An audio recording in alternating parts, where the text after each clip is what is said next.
ওকে, আমরা স্টার্ট করবো। এখন আর দেরি করবো না, কারণ অনেক দেরি হয়ে যাবে। দেখা যায় এখন বলতো। ওকে, দেখা যায় আমরা রসায়ন দ্বিতীয় পত্র অধ্যায় 5 আমরা জ্ঞানমূলক অনুধাবনমূলক প্রশ্ন এবং তার উত্তর কিভাবে লিখতে হয়, কি ধরনের প্রশ্ন আসে এই অধ্যায় থেকে, সেইটা আমরা আজকে আলোচনা করব একটা একটা করে। আমরা প্রথমেই আজকে দেখে নেই আমাদের শিক্ষণফল হচ্ছে জ্ঞানমূলক অনুধাবন। জ্ঞানমূলক প্রশ্ন হচ্ছে, বুঝতে পারতেছো, যে নাম্বার 1, আর অনুধাবন প্রশ্ন হচ্ছে তার নাম্বার হলো 2। আর তুমি একটা প্রশ্ন পারলা, 3 নাম্বার বাদ যাবে। যদি 3 নাম্বার পারলা, 4 নাম্বার পারলা, কিন্তু 1 নাম্বার 2 নাম্বার পারলে না, তাহলে তো হবে না, তাই না? এই জন্য আমাদের 1 নাম্বার এবং 2 নাম্বার দুটাই পারতে হবে, তাহলে আমাদের ওই প্রশ্ন 10 নাম্বারে আমরা 10টার মধ্যে 10 পাবো। ওকে, প্রথম সংজ্ঞা হলো ইটিপি কাকে বলে। এতবার পরীক্ষায় আসছে, এটা এমন কোন বোর্ড নাই যে প্রশ্ন দেওয়া হয়নি। শিল্প বর্জ্য পানিকে, যে পানিতে যে দূষণ থাকে তা পরিবেশের পানিতে মিশে যায়, ফলে পরিবেশের পানি ব্যবহারের অযোগ্য হয়ে যায়। এই পানিকে যেখানে ট্রিটমেন্ট করা হয় তার প্রক্রিয়াকে বলা হয় ইফ্লুয়েন্ট ট্রিটমেন্ট প্ল্যান বা ইটিপি বলে। আমরা বলতেছি শিল্প বর্জ্য থেকে যে পানিটা আসে সেই পানি পরিবেশে ফেললে পরিবেশে যে পানিটা আসে তার সঙ্গে মিশে যে এটা দূষিত করে ফেলে। কোনটাকে? পরিবেশের পানিকে।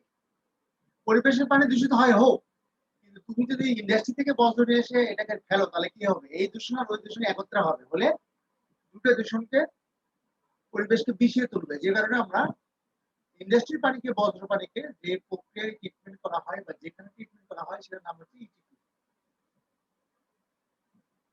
ওকে, দেন রিসাইক্লিং কাকে বলে? রিসাইক্লিং আমরা জানি যে রিসাইক্লিং হচ্ছে পুরাতন জিনিসকে নতুন করে পাওয়া।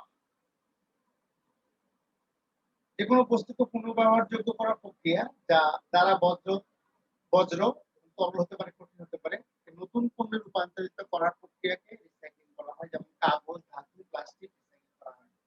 এই যে প্লাস্টিক গুলো নিয়ে যায়, এই প্লাস্টিক গুলা নিয়ে যে এই প্লাস্টিক গুলাকে আবার গলায়, এর মধ্যে যে রং টং থাকে সেগুলো সরায় ফেলে আবার প্লাস্টিকের নতুন রং দিয়ে প্লাস্টিক রিসাইক্লিং করা হয়। রিসাইক্লিং মানে হচ্ছে জিনিসকে পুনর্ব্যবহার করা। ন্যানো পার্টিকেল কাকে বলে? ন্যানো পার্টিকেল হচ্ছে, আমরা বলি যে যার দৈর্ঘ্য হলো 10⁻⁹ মিটার। -9 মিটার হতেই হবে, সেটা ন্যানো। আর মাইক্রন হচ্ছে 10⁻⁶, এক লিখে 6টা শূন্য দিয়ে ভাগ, এককে।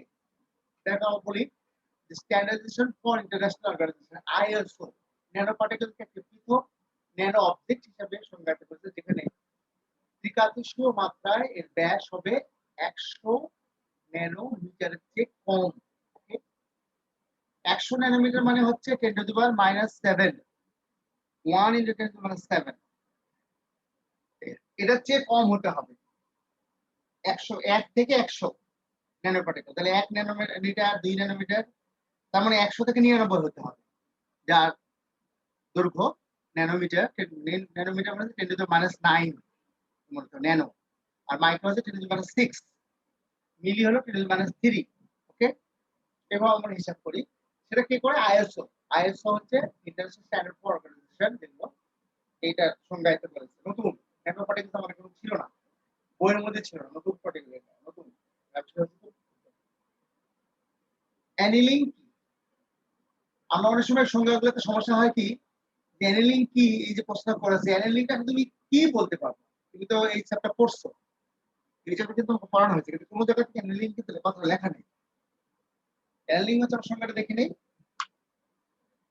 গ্লাস অ্যানিলিং হলো ধীরে ধীরে শীতল করা একটা নিয়ন্ত্রিত প্রক্রিয়া। দ্রুত গতিতে কাঁচ শীতল করলে কাঁচ ভেঙে যাওয়ার সম্ভাবনা থাকে, তাই গ্লাসকে অ্যানিলিং করা হয়। কাঁচকে কখনো খুব দ্রুত ঠান্ডা করতে নেই, ওকে আস্তে আস্তে ঠান্ডা করতে হয়। এই প্রক্রিয়াটাকে বলা হয় অ্যানিলিং। যদি ঠান্ডা প্রক্রিয়া দ্রুত করো তো কাঁচ ভেঙে যাওয়ার সম্ভাবনা থাকে এবং কাঁচ খুব ভঙ্গুর হয়।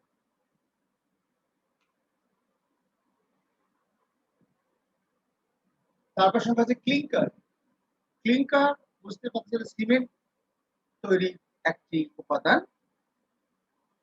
এতে 65% tricalcium silicate 15% dicalcium calcium silicate, 7% tricalcium aluminate ও 4% টেট্রা ক্যালসিয়াম অ্যালুমিনেট ফেরেট থাকে।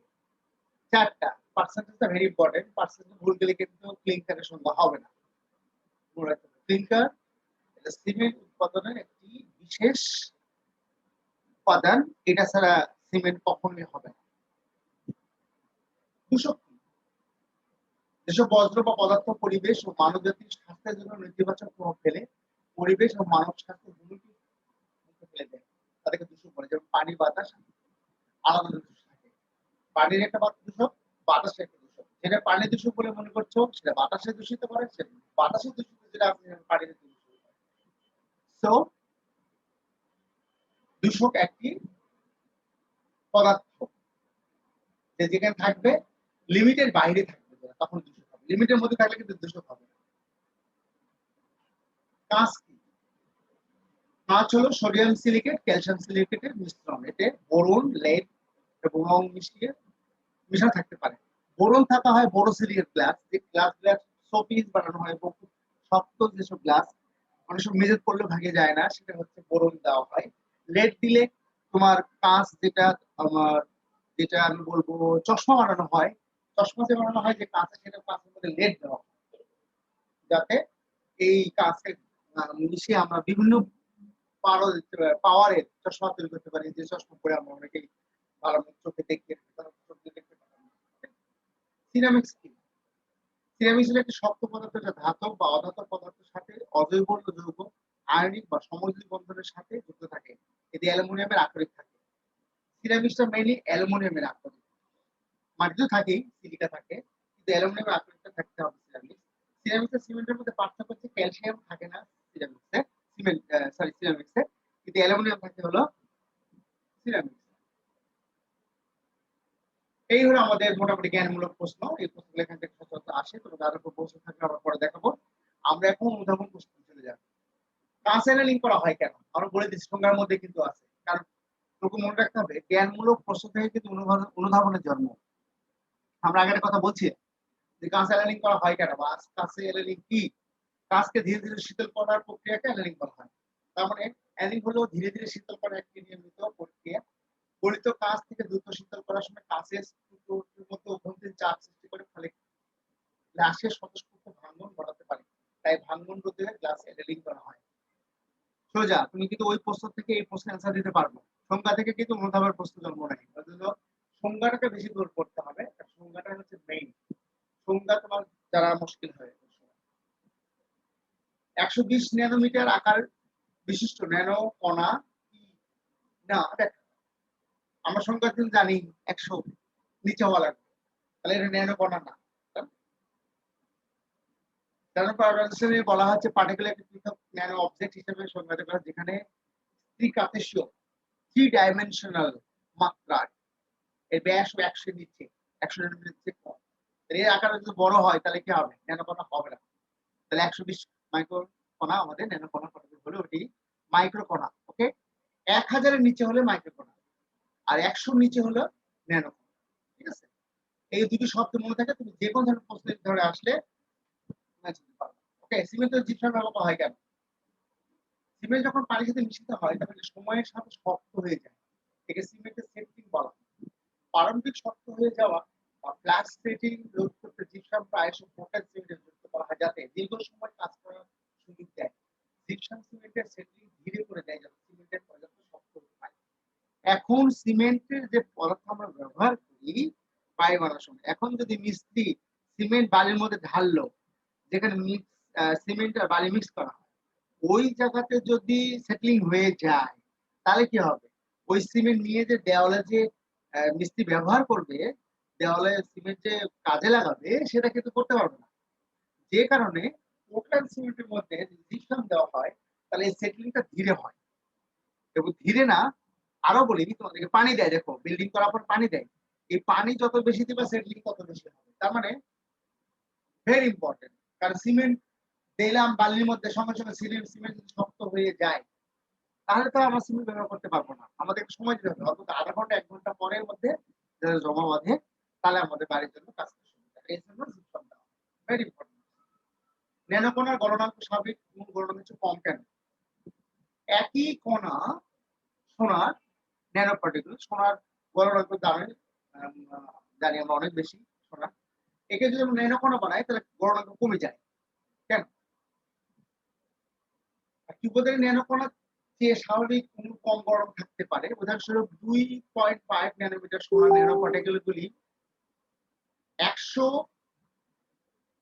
300 ডিগ্রি সেলসিয়াস তাপমাত্রায় গলে যায়। যেখানে সোনার গলনাঙ্ক 1064 দেখো, যেখানে সোনার গলনাঙ্ক 1064 বাট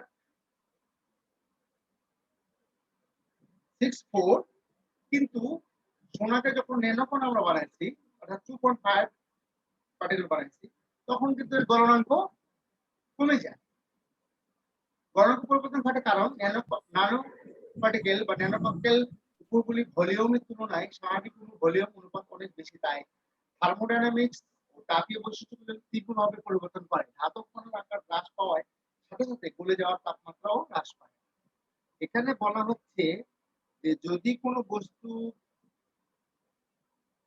যদি কোনো বস্তু যদি তোমার ন্যানো পার্টিকেল যদি হয় তাহলে কি হবে?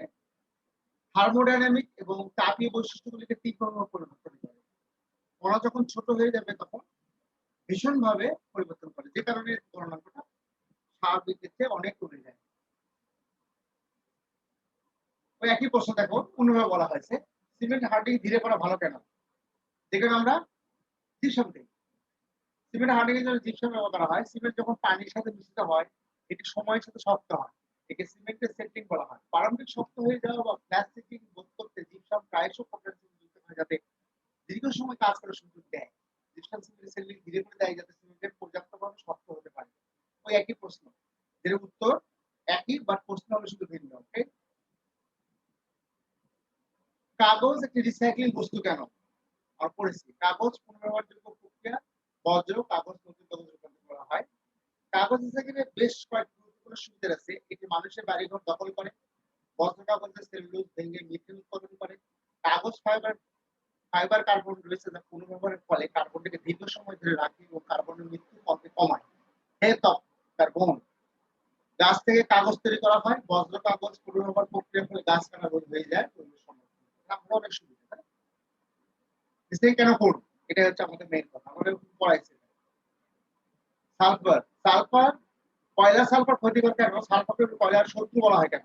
এই প্রশ্ন যেভাবে আসে একই উত্তর দিবেন। কয়লার সালফার ধাতুকে দহনের ফলে সালফার ডাই অক্সাইড উৎপন্ন করে, তার সালফার ডাই অক্সাইড এসিড বিশের সাথে মিশে এসিড বিশ সৃষ্টি করে। এই এসিড বিশ মাটিতে মিশে পিএইচ এর মান কমে যায়। পিএইচ এর মান 3 এর নিচে হলে ওই মাটিতে অণুজীব থাকতে পারে না, তাই মাটির উর্বরতা কমে যায়। অণুজীব একটি বিরাট important things for the cropland soil. PH যদি 3 এর নিচে নেমে যায় তাহলে কিন্তু ওই জমিতে আর ফসল হবে না। তাহলে এসিড বৃষ্টি একমাত্র আমাদের পিএইচ এর মান কমাতে সাহায্য করে, যেখানে সালফার থেকে শত্রু। সালফারের মধ্যে কয়লার মধ্যে অনেক সালফার থাকে এবং সেই কারণে কয়লা আমরা সহজে ব্যবহার করি না এবং একমাত্র আমরা বলেছিলাম যে পাওয়ার ট্যাঙ্কগুলোতে আমরা ব্যবহার করি। শিল্পে ইথিলিন ব্যবহার করা হয় কেন? প্রশ্ন জাস্ট কোন রকম ভাবে দেওয়া আছে। শিল্প প্রবাহিত শিল্পের উপর নির্ভর করে বিভিন্ন পদার্থ ধারণ করে। কিছু প্রবাহিত তেল বীজ ধারণ করে, কিছু বিষাক্ত পদার্থ থাকে যেমন সায়ানাইড। খাদ্য পানীয় কারখানা ডিগ্রেডেবল জৈব দূষণ থাকে। যেহেতু শিল্প বর্জ্য জলে বিভিন্ন ধরনের বিষাক্ত পদার্থ থাকে, তাই ইটিভি নামে নির্দিষ্ট ট্রিটমেন্ট প্রযুক্তি প্রয়োজন। কারণ শিল্প বর্জ্য পানিতে দূষণ থাকে, তা পরিবেশের পানিতে মিশে যায়, ফলে পরিবেশের পানি ব্যবহার অযোগ্য হয়ে যায়। বর্জ্য পানিতে দুর্গন্ধ অক্সিজেনের পরিমাণ কমে যায়। ওই পানিতে মাছ সহ অন্যান্য পানি বাঁচতে পারে না, তাই পরিবেশ সংরক্ষণ নির্দেশে ইটিভি স্থাপন করা শিল্পকর্মের জন্য অত্যাবশ্যকীয়। শিল্পে এটি ব্যবহার করতে হবে, নাহলে সে শিল্প তোমাকে তৈরি করতে দিবে না গভর্নমেন্ট। কারণ তুমি পানি অর্থনীতি সমৃদ্ধি করলে কিন্তু পরিবেশ নষ্ট করলে, কিন্তু এই পরিবেশে আমরা থাকবো কিভাবে? পরে আগামী যারা প্রজন্ম হয়তো পানি দূষিত পানি পাবে, তাহলে তারা তো বাঁচবেই না। পৃথিবীতে এত সমৃদ্ধি করে লাভ কি যদি আমরা বাঁচি না থাকি, তাই না? তো আমাদেরকে ইটিভি ব্যবহার করতে হবে। ইটিভি তা আমরা ট্যানিং প্রয়োজন কেন? চামড়া যদি আমরা শুকায় যদি মনে করো জুতা তৈরি করি তাহলে সেই জুতা পরতে পারবো না। চামড়াকে যদি ট্যানিং করা হয় তাহলে কিন্তু এটা করতে পারে। তার মানে চামড়া অচল যদি ট্যানিং না করা হয়। ট্যানিং হলো পশুর চামড়া হতে পাখিজাত চামড়া তৈরির একটি ট্রিটমেন্ট প্রক্রিয়া জাস্ট চামড়ার মধ্যে ট্যানিং করা হয়, ট্রিটমেন্ট করা হয়। এটা কিন্তু বিক্রিয়া করে না, চামড়াটা কিন্তু কোনো জোড়া লাগে না, চামড়াটা গলানো হয় না, কিছুই হয় না, শুধু ট্রিটমেন্ট করা হয়। ট্রেনিং এমন এক জায়গা যেখানে চামড়াগুলি প্রক্রিয়াজাত করা হয়। চামড়াকে ট্রেনিং করা পদ্ধতি এমন একটি প্রক্রিয়া যা ত্বকের প্রোটিন কাঠামোকে স্থায়ীভাবে পরিবর্তন করে এটি আরো টেকসই এবং পচে যাওয়ার জন্য কম সংবেদনশীল হয় এবং সময়কে রঙিন করে তোলে। তাহলে আমরা যদি চামড়া রেখে দেই, বাড়ির চামড়া, গরুর চামড়া যদি রেখে দেই কুরবানির পর, তাহলে কিন্তু পচে যাবে।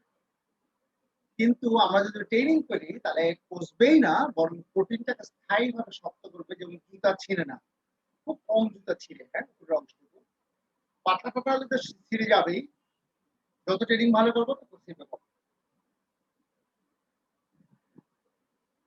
পান দেওয়া, টেম্পিং, এটা কিন্তু সেই পান না।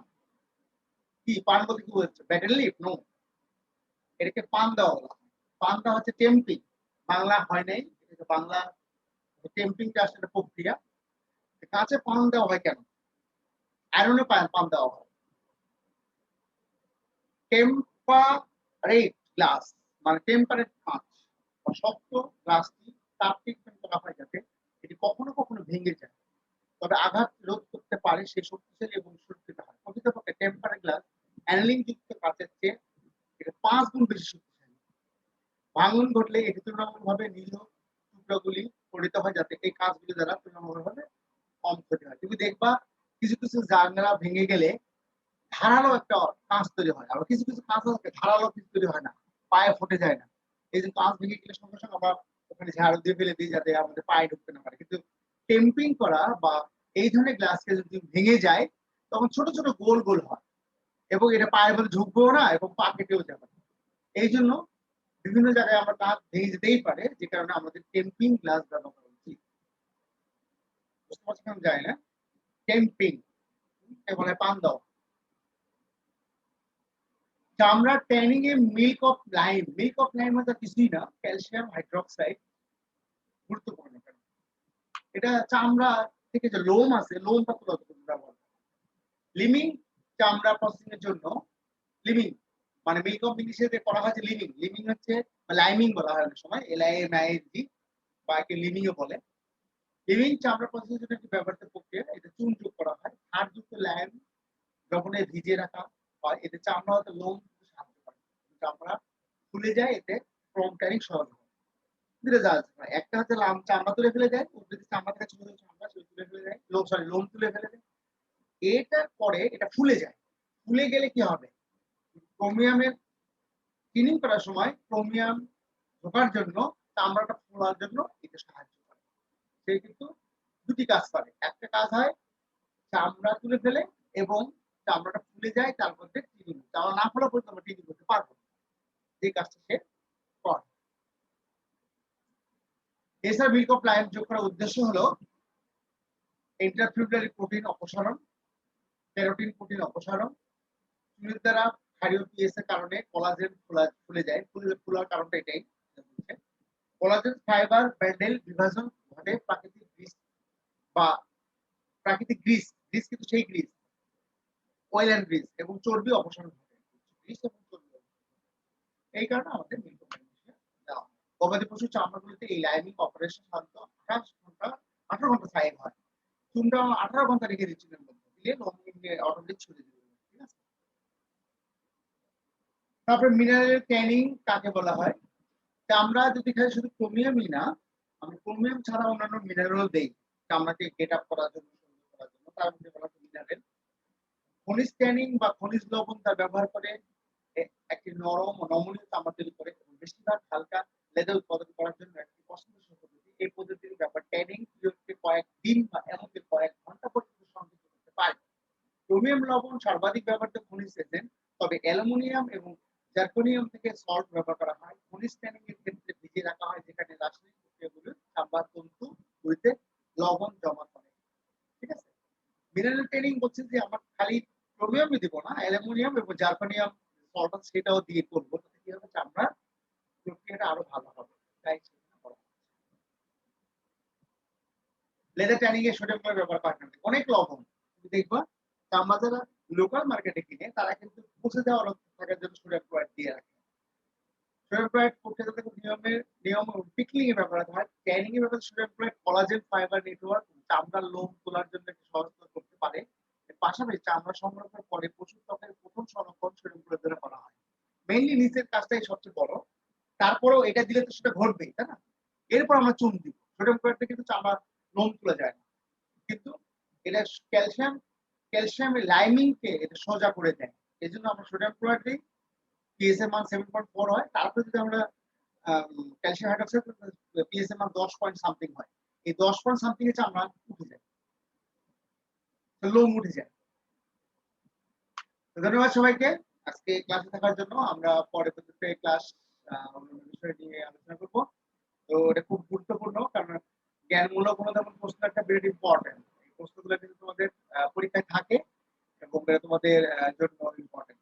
তো ধন্যবাদ সবাইকে, ভালো থেকো।